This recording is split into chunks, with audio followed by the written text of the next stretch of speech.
Perhaps some of the most important First Amendment activity is our right to seek redress of our government. We can file complaints and make public comment, and that is a greatly underutilized right. And this is the State Bar of California. They address attorney misconduct, and they do it about the way we see police officer misconduct addressed.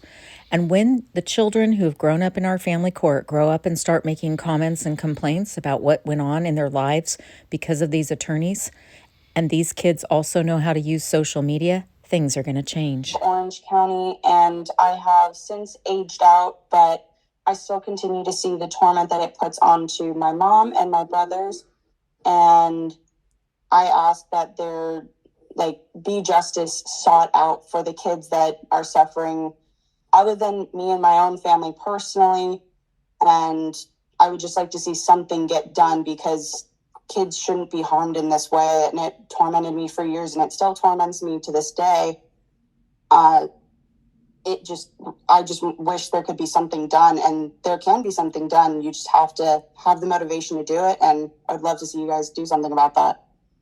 And in the same public comment to the State Bar were comments made about the local bar association attorney Sherry Diamond. Sherry Diamond runs the local bar and recently planned the holiday party that we found last Friday. She also sent an email to the bar admitting that she destroyed an official document, a complaint about unfairness in the courts. And when that holiday party was going on, and there were a number of women that were out trying to record who was going in and out of that holiday party that had been sponsored by all the overpaid attorneys that had been referred business from the nonprofit Women SV, Sherry Diamond decided to record them and harass them, and the government is not allowed to do that. Next we have SV Court Watch. Yes, good morning. I'm speaking on behalf of a group of 70 women in Silicon Valley who were harmed by a nonprofit by the name of Women SV. This nonprofit is acting as a runner and capper scheme. They are referring high asset divorce cases to a core group of attorneys, namely the Hoover Kropalka law firm that sits where Jim Hoover sits on the advisory board. And there has been reporting on this nonprofit for the entire year. There has been absolutely no investigation into the attorneys that are engaged in this conduct, almost as if it's widely accepted.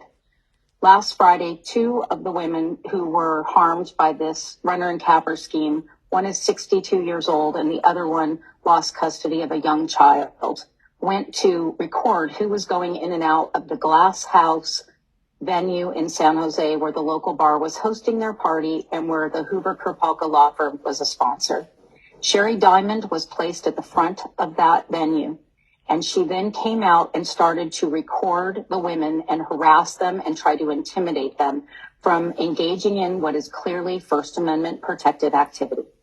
Sherry Diamond is a licensed attorney. You have credible evidence inside your own state bar records with Elizabeth Liu that Sherry Diamond is shredding complaints submitted under the local court rule, General Rule 3B. She is shredding those complaints as an agent for the local bar contracted with the courts. This is unacceptable. It is unacceptable for the state bar to turn a blind eye to the patterns and practices of lawyers using nonprofits posing as providing assistance to women in high asset cases for domestic violence, only to strip them of their assets for their own personal profits. That is a runner and capper scheme.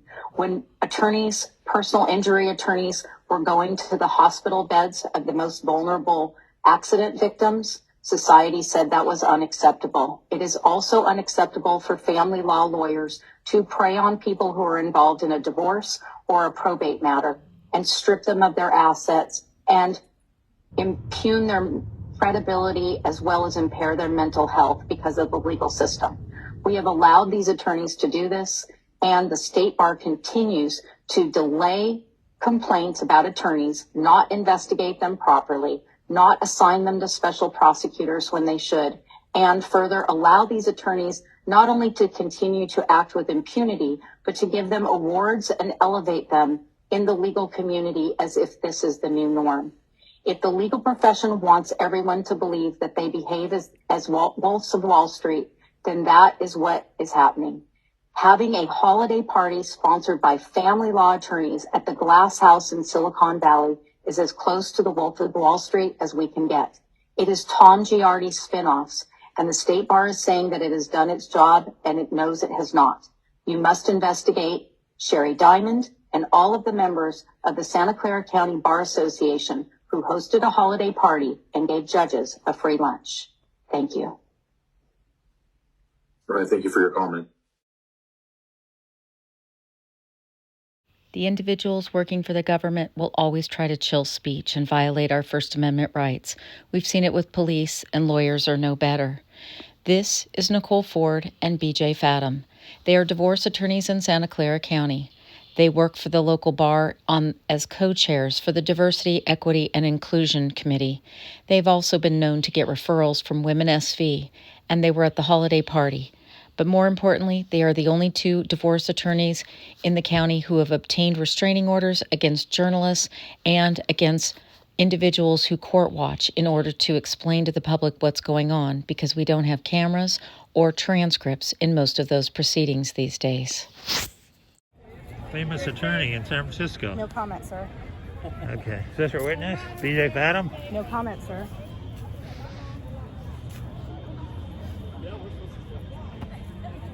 You guys are kind of controversial.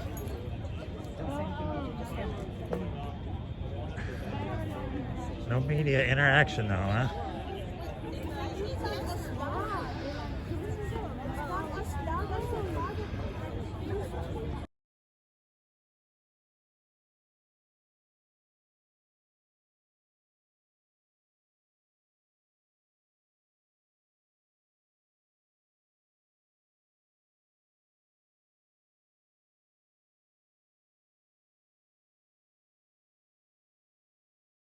And this is BJ Fathom's wife, Mickey Fathom, and she was the red carpet screener for the Glass House holiday party.